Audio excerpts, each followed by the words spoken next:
நீங்க அரசாங்கம் சொல்றது ரைட்டு. நாங்க அண்ணன் பேருக்குள்ள பாகா புரியல பண்ணிலோ அது வர முடியும். அந்த அளவுக்கு நாங்க பண்ணணும்னா அதுக்கு ஒரு அமௌண்ட் செலவு பண்ணணும். இல்ல நான் சொல்றேன், நீங்க பண்ணணும் சொல்லுங்க. நான் கேட்டுக்கிறேன், அமைச்சர் கேட்டுக்கிறேன். நீங்க பண்ண பேசுனீங்க, நான் அமைச்சர் கேட்டுக்கிறேன். எங்க ஊரை பொறுத்தளவு வயல்காடு தான். 100 ஏக்கர் வயல்காடு இருக்கு. முள்ளுக்கம்பி நாங்க எங்க ஊர்ல சொந்தமா போட்டோம். எங்களால பினிஷிங் பண்ண முடியல. அந்த வயல்காடை பினிஷிங் பண்ணி தந்தீங்கன்னாவே நாங்க இந்த ஊர்ல உள்ள அவ்வளவு குறைச்சிக்குவோம். இங்க பொறுத்தளவு ஏக்கர் உள்ள பட்டாதாரர்கள் கணக்கு பண்ணீங்கன்னா ஒரு 15 பேரோட சேர மாட்டோம். நீங்க வேணா போய் செஞ்சு நிர்வாகி நம்ம இடத்த எடுத்து பாருங்க. எல்லாம் கோயில் நிலம் தான் இருக்கும். கோயில் நிலத்துல குளத்தை வெட்டி தரணும்னா நீங்க போய் வெட்டி தர மாட்டேங்கிறீங்க. நாங்க அப்படி கொடுக்க முடியாதீங்க. 16 கம்மா இருக்கு எங்களுக்கு. வெட்டி கொடுக்குறதுக்கு எது சார் ப்ரப்போசல் நீங்க கொண்டு வந்தீங்க?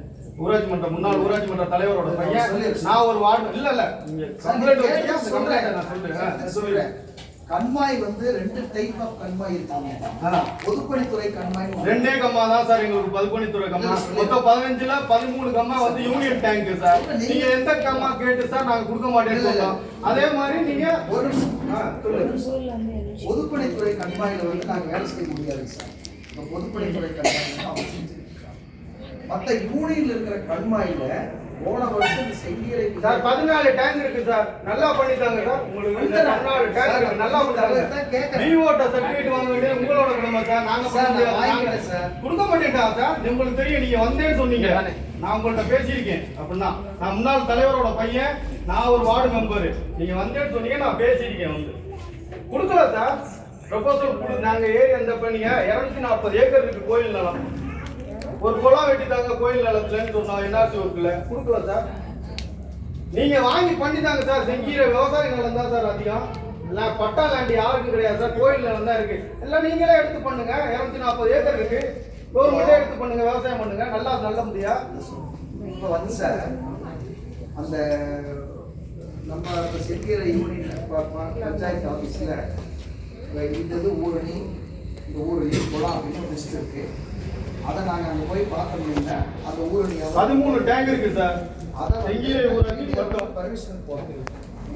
இங்கே ஒரு லிஸ்ட் வாங்க ஸ்டாப் ஆகுதா சார்?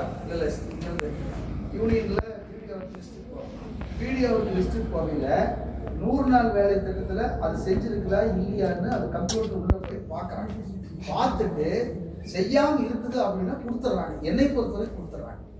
நாங்கள் நான் 100 நாள் வேலை திட்டத்துல பண்ணிக்கிருக்கோம் சார். அதனால வந்து நாங்கள் அதை எதிர்பார்க்கல சார். நீங்க ஈஸியா ஒரு கம்ப்ளைண்ட் வச்சீங்க சார். நாங்கள் ஊரணியில இந்த ஊர்ல நாங்கள் ஆண்டிப்பட்டியில வெட்டணும்னு. எங்க டேங்கை பொறுத்தளவு 13 டேங்க் சார். உங்களுக்கு எது சார் கொடுக்க மாட்டேன்னு சொன்னோம். நீங்க எதை வேணாலும் வெட்டித்தாங்கன்னு சொன்னோம் சார். ஒரு டேங்க் எங்களுக்கு வெட்டல. பிடபிள்யூ டேங்க் 2 டேங்க் மொத்தம் 15 டேங்க் இருக்கு. நீங்க 15க்கு ப்ரொபோசல் கேட்டீங்க. 15க்குமே கொடுக்கலாம். இல்ல செங்கீரையில நீங்க கேட்டா கொடுக்கலன்னு சொன்னது கண்டிப்பா சொல்றேன் சார். நான் முன்னாள் தலைவரோட பையன், நான் ஒரு வார்டு மெம்பர். ஒரு நிமிஷம் செங்கீரையில கொடுக்கலைங்கிற வார்த்தையை நான் சொல்லல. இல்ல சொன்னீங்க. நான் பொறுமையா கேட்டுக்கிறேன். செங்கீரையில நாங்க வந்து எல்லாமே உங்க கிளர்க்கு 15 பயனாளியை தான் சார் தேர்வோம். பட்டா உள்ள லேண்டுக்கு அதுவும் இனிஷியல் டைரக்டா எங்கள்கிட்ட இருக்காது சார். எங்க தாத்தா பேர்ல இருக்கும், இல்ல எங்க பாட்டி பேர்ல இருக்கும், அப்படி இருக்கும் சார். டைரக்டா எங்கள்கிட்ட இனிஷியல் கிடையாது. நீங்க பண்ணி கொடுத்தா கவர்மெண்ட் பண்ணி கொடுத்தாங்க. நாங்க ஒரு 50,000 ரூபாய் செலவு பண்ணி பண்ணணும்னா அதுக்கு நாங்க 50,000 ஒரு 15 பேர் தான் இருக்கோம்.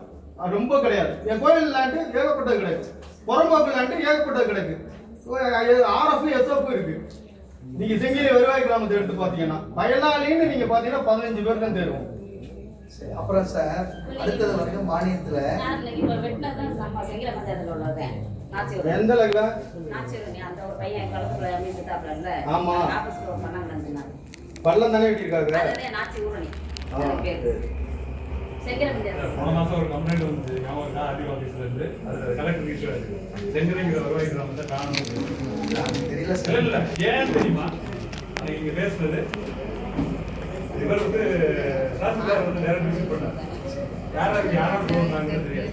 வந்து என்ன தெரியும், நாங்கள் ரிப்போர்ட் வரோம்.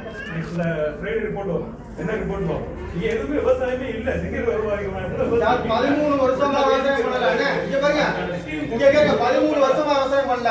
பண்ண முடியல. 100 ஏக்கர் சும்மா கிடக்கு. முள்ளு கம்பி போட்டு என்னால பினிஷிங் பண்ண முடியல சார். முள்ளு கம்பி வாங்க கூட்டிட்டு போறேன். விவசாய நிலம் 100 ஏக்கர் இருக்கு. முள்ளு கம்பி போட்டு என்னால பினிஷிங் பண்ண முடியல. நீங்க அதை பண்ணி தந்தீங்கன்னா அந்த 100 ஏக்கர் நாங்க பொழைச்சுக்குவோம். எங்க ஊருக்கார எங்க டேங்க ஒண்ணு கிளீன் பண்ணி சொல்லுங்க சார். நான் வந்து ஜென்ரலா வந்து வேளாண்மை பொறியியல் துறை சம்பந்தமா என்ன ஸ்கீம் இருக்குது, என்ன பண்ணிட்டு இருக்கோம், ஏது பண்ணிட்டு சொல்றேன். சார் ஏத்துக்கிறேன். எங்க ஐயா பேர்லயும் எங்க தாத்தா பேர்லயும் இருக்கு. நீங்க பண்ணி தரணும்னா நான் வாரிசு சர்டிபிகேட் வேணா வாங்கி தந்து கொண்டாந்து ஒப்படைக்கிறேன். நான் விவசாய நிலம் இதை நான் விவசாயம் என்ன பண்றேன்னு அடங்கு வாங்கி தந்துறேன். பண்ணி தர மனசு இருந்தா பண்ணித்தாங்க சார். கவர்மெண்ட்ல இருந்து பண்ணி தர மனசு இருந்தா எதுக்கு வர்றோம் இண்டிவிஜுவல் விவசாயிக்கு ரெக்கார்ட்ஸ் அதுதான் சார் பிரச்சனையே. இப்ப எங்க ஊர்ல பிரச்சனைக்கு காரணம் அதனால கொடுக்க முடியல ஒரு பயனாளியோட. களை எடுக்கிற கருவி இருக்குது, மின்மோட்டார் மானியத்துறை இருக்குது, பண்ணை குட்டை ஒரு விவசாய நிலத்துல நீங்க மீன் வளர்க்கறதுனால பண்ணை குட்டை மானியத்துறை இருக்குது. அது 2,50,000 5 to 6 அடி ஆகும் அந்த குட்டை சைஸ். அது எழுதி எல்லாம் கொடுக்க வேண்டியதில்லை. நீங்க அப்ளிகேஷன் கொடுத்து எனக்கு பண்ண குட்டை வேலை சொன்னா பண்ண குட்டை செஞ்சு கொடுக்குறாங்க. ஸோ இந்த மாதிரி வந்து வேளாண்மை பொறியியல் துறை இவ்வளவு ஸ்கீம் இருக்கு. இங்க வந்திருக்கிற விவசாயிகளும் சரி, நீங்க போய் வெளியில சில விவசாயிகள் சொல்லி யாரெல்லாம் எதை பயனடையும்னு நினைக்கிறீங்களோ பயனடைங்க. என்னோட நம்பர் சொல்றேன், 82